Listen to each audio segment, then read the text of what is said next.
Olá, aqui é Tatiana Almeida, estamos chegando ao 6º dia da Semana da Liderança para falar sobre desmotivação. Bom, são inúmeras as teorias sobre motivação, o que a gente vê e os estudos mostram na prática, mas eu escolhi algumas coisas bem cruciais, bem específicas que você pode tomar uma providência de imediato para que a sua equipe deixe de ficar desmotivada, se é que ela esteja. Além disso, talvez você nem tenha percebido, mas algumas das suas ações podem levar à desmotivação da equipe. Então presta atenção nessas dicas. Primeiro fator que leva as pessoas a se desmotivarem é a falta de feedback. Lembra do estudo que eu contei para vocês em uma das aulas passadas?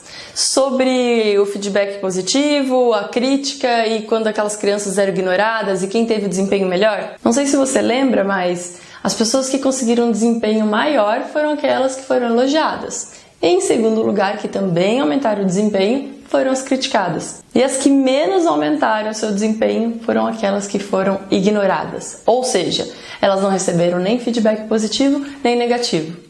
Ninguém falou com elas. O fato da pessoa não receber um feedback é um grande motivo de desmotivação. Então, se existe na sua empresa uma avaliação de desempenho, por exemplo, uma avaliação de performance, ela normalmente acontece 1, 2 vezes por ano. Se você esperar esses momentos para dar o feedback para sua equipe, você está perdido. As pessoas precisam receber retornos constantes. Elas precisam ter a certeza de que elas estão indo no caminho certo. E aquilo que a gente já conversou em outras aulas sobre o alinhamento de expectativas tem tudo a ver com isso. Então a falta de feedback, a falta de direcionamento, a falta de alinhamento é um fator que desmotiva a equipe. Quer saber um outro ponto que faz muita diferença na motivação das pessoas? A questão do elogio. A falta de elogio está entre as principais reclamações da equipe. E aí a gente analisa. Existem líderes ou situações ou empresas em que o elogio não acontece mesmo. Se a gente analisar, existe sim aquela situação que poderia ter havido um elogio, um feedback positivo e não teve. Isso é um ponto. E os líderes precisam ficar muito atentos para essa falta de tempo para elogiar. Porque a falta de tempo para dar bronquinha a gente arruma. Então a gente precisa também arrumar o tempo para elogiar, para dar o reforço positivo, para mostrar que as pessoas estão no caminho certo. Assim elas ficam mais motivadas a dar o melhor delas e conseguir ainda mais resultados. Mas tem um ponto que eu quero chamar a atenção aqui dentro dessa história dos elogios. Muitas vezes alguns líderes muito bem intencionados chegam para alguém da equipe, colocam um elogio, dão um feedback positivo e logo na sequência colocam um mas e dão um feedback negativo. As pessoas tendem a absorver muito mais informação de crítica negativa do que as positivas. Quem sabe mais pra frente a gente possa falar um pouco mais sobre isso e eu explico. Mas por agora vale a explicação básica, que é a nossa sobrevivência. O ser humano foi desenvolvido para se preocupar com sua sobrevivência. Então a gente está muito mais atento às situações que nos colocam em perigo do que às situações tranquilas, felizes e etc. Então, se você em uma frase só colocar um elogio e uma crítica, a pessoa sai dali muito provavelmente focada na crítica. Algumas pessoas que têm uma sede por elogios, uma autoestima exagerada, podem focar um pouco mais no elogio, sim. Mas a grande maioria das pessoas sai com o sentimento de que foi criticada e você, líder, achou que deu um super elogio, achou que deu um okzinho na sua checklist de dar elogios e na verdade isso foi por água abaixo. Exemplo, eu chego para uma pessoa e falo: nossa, o seu relatório estava muito completo, muito bacana, nossa, eu gostei muito daquela informação que você colocou, tal. Então você está fazendo um elogio muito legal, detalhado, perfeito. E aí você está lá empolgado e fala assim, mas E aí o que vier pra frente a pessoa esqueceu tudo que você falou até ali. A hora que você falou mais podia ter sido maior, mais você não falou sobre tal coisa, mais você entregou fora do prazo, ou seja, o que vem depois do mais, a parte ruim, parece que a sensação para quem está ouvindo, uma grande parte das vezes, é que você está colocando que aquele negativo que veio depois do mais é muito mais importante que o positivo. Talvez até você já tenha ouvido de alguém da sua equipe, ou alguém próximo de você, falando: poxa, eu fiz tudo certo, foi uma coisinha que eu fiz de errado e ela já veio e me deu feedback negativo e me deu bronca, porque o sentimento é esse, que tudo foi apagado por aquela uma coisa negativa. Por porque a gente se apega, sim, ao negativo, à crítica, aquilo que coloca em risco a nossa sobrevivência. Conclusão, quer elogiar? Elogia. Quer fazer a crítica? Faça a crítica. Cuidado, não que você não possa fazer, mas cuidado que ao fazer os dois, o elogio fique enfraquecido. Essa é a única coisa que você precisa tomar cuidado.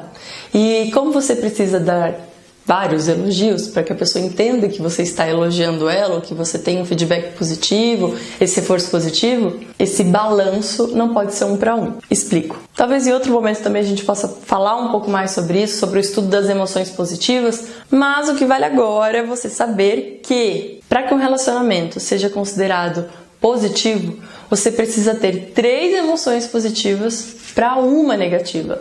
Ou seja, a cada uma crítica que você faz, em teoria, se eu fosse colocar numa balança ou elas por elas, e a vida não é exatamente assim, eu teria que ter 3 elogios.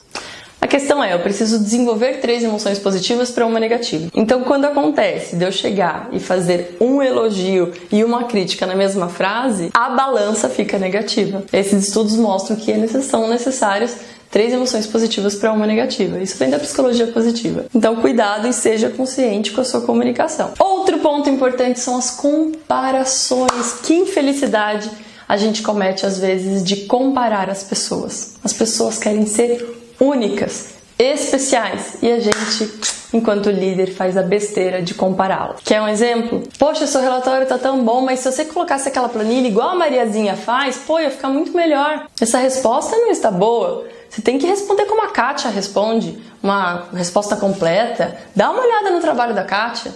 Às vezes a gente faz isso para dar modelos, até tem uma intenção positiva aí.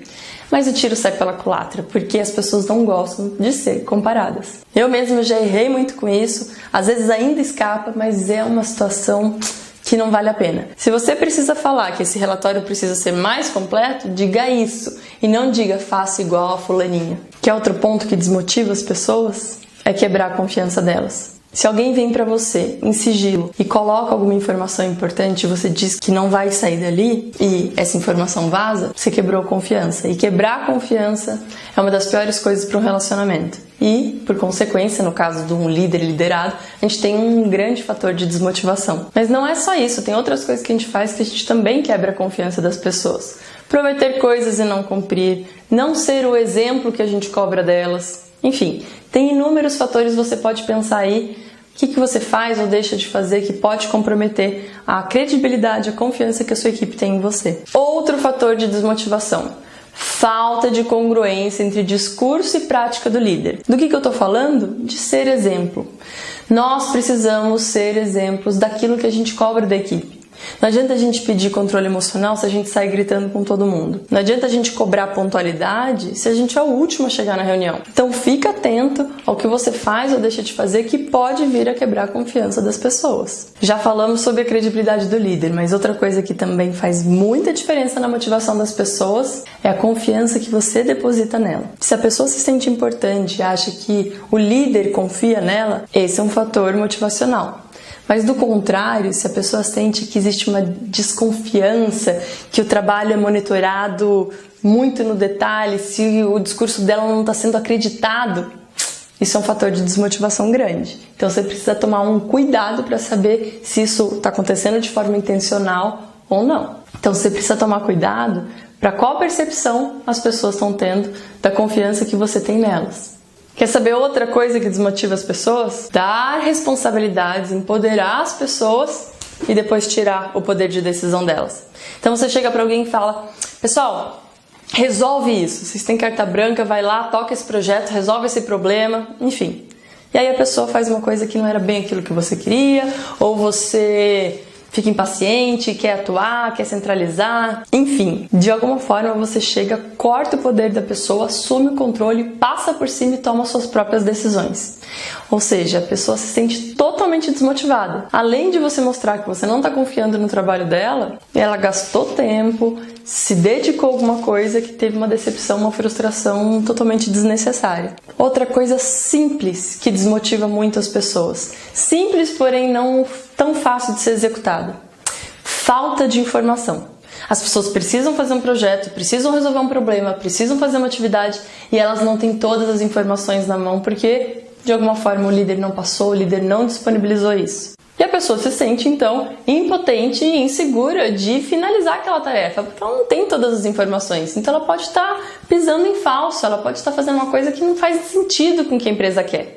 Então a falta de informação desmotiva as pessoas porque elas ficam inseguras de dar o próximo passo. É importantíssimo você garantir esse acesso, esse fornecimento de informações na medida que a pessoa precisar e o que você conseguir juntar de informações antes dela começar ali o processo para que ajude ela a tomar as melhores decisões. Outra coisa, um desafio muito grande para alguém que não tem esse expertise, esse potencial, ou pelo contrário, um desafio muito pequeno para alguém que tem um potencial enorme. Sabe aquela coisa da pessoa se sentir subaproveitada? Vocês não estão me aproveitando, vocês não estão aproveitando o meu potencial? Isso é um fator de desmotivação enorme. Então você precisa prestar atenção e essa vai ser a ação de hoje. Os desafios que você está dando para a equipe estão maiores do que a condição deles ou estão menores? Vale a pena você examinar isso membro a membro, porque cada um tem um perfil, uma habilidade, uma competência, uma experiência e precisa de desafios com níveis diferentes também. Último fator que eu vou citar aqui nesse vídeo: mudar tudo no final. Sabe quando a equipe se empenha e vai dar o melhor de si, constrói o projeto e tal, e aí você chega e muda tudo no final? Então, parecido com o que eu falei, tanto você está tirando o poder de decisão dessas pessoas, a autonomia dessas pessoas, está mostrando que não confia, não está mostrando uma desorganização, um não planejamento, que aí você decide da cabeça, as pessoas gastaram tempo, empenho, esforço. Qual é a chance dessas pessoas mostrarem o mesmo empenho no próximo projeto? Como elas vão confiar em você de que vale a pena se empenhar, vale a pena dar o máximo delas, porque aquele próximo projeto não vai por água abaixo, não vai ser mudado. Ah, Tatiana, mas às vezes precisa mudar tudo mesmo porque eles fizeram tudo errado. Então, aí vale lembrar o que a gente já falou nas últimas aulas sobre desconfiar da sua comunicação, sobre fazer acompanhamentos periódicos para garantir alinhamento. Tudo isso pode ajudar a você a não precisar mudar tudo no final e desmotivar a equipe. Revisa tudo que eu falei nesse vídeo, se precisar assiste de novo e reflete. O que você pode estar fazendo que vai levar sua equipe ou algumas pessoas da sua equipe a se desmotivarem. Espero que você tenha gostado do conteúdo desse vídeo e anota na sua agenda porque amanhã às 8 horas da noite tem Masterclass ao vivo. E como você deve lidar com cada tipo de perfil para ter o melhor resultado da equipe como um todo. Além disso, eu vou responder algumas das perguntas que vocês mandarem, que vocês ficaram com dúvida, nos mandaram pelo WhatsApp, escreveram pra gente. Essa é a chance que você tem. Então, revisa o conteúdo, dá uma olhada, tem alguma dúvida, manda pra gente, que sua dúvida pode ser respondida na Masterclass de amanhã, às 8 horas da noite. Tem mais uma coisa importante para falar pra você. Esse conteúdo todo que eu passei na Semana da Liderança, ele é super rico, mas ele é desse tamanho perto do que eu gostaria de compartilhar com você. Então não perca amanhã, eu vou revelar uma surpresa e um convite para você no final da Masterclass.